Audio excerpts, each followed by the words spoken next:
In part 4 of this series, we are going to take a look at the topic of conservation of AC power. That is, conservation of power principle applies to AC circuit as well as DC circuits, which was done long time ago.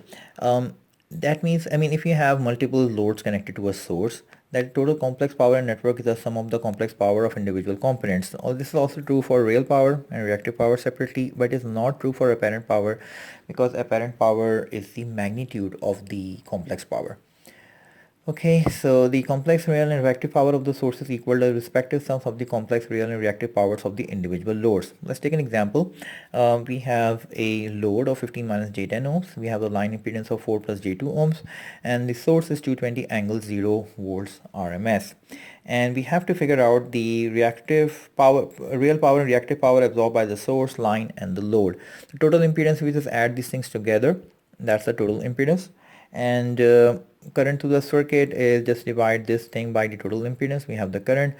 For the source, the complex power is 220 into I conjugate. So just watch out, if it's 22, just write minus, because we have to use theta v minus theta I.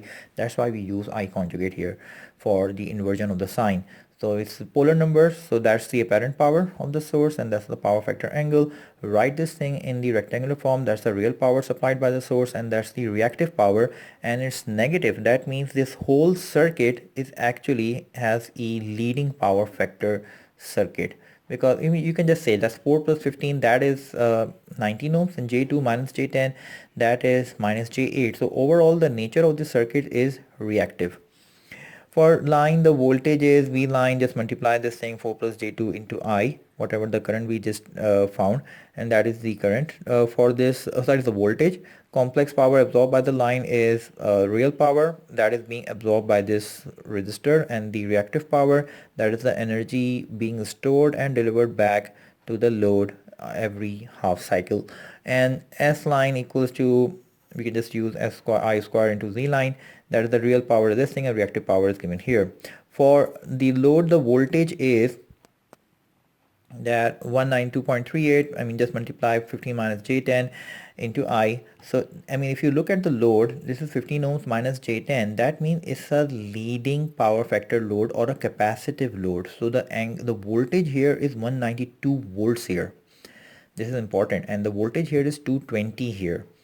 Okay, so the leading power factor loads, they can increase the voltage at the other end. Actually, the complex, that's you are going to do in some other subject. And the lagging power factor loads, actually they drop the voltage. There's something to do with the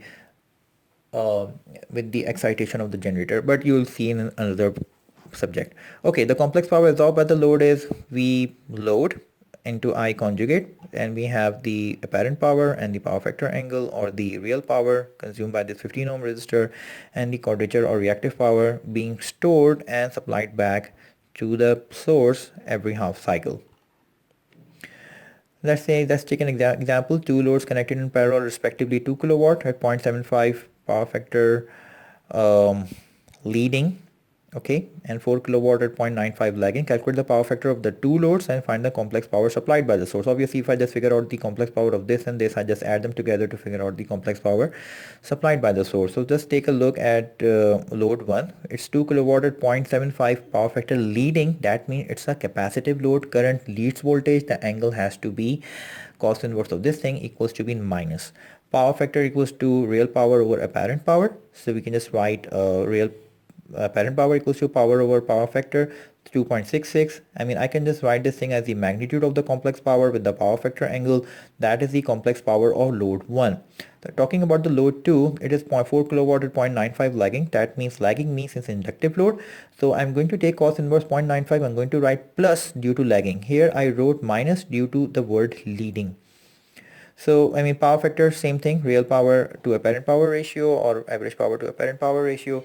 So we can figure out the value for apparent power is power over power factor, that is 4.21, and the apparent power is 4.21 angle 18.19. Add them together, this power and this power, we get the total power of this source supplied by the source. I can just write it in the rectangular form, that is 6 minus j 0.44. The unit could be in kilowatt or kVA, because it has, in the unit of this thing is kilowatt and this thing is in kVAR, kilowatt amperes reactive.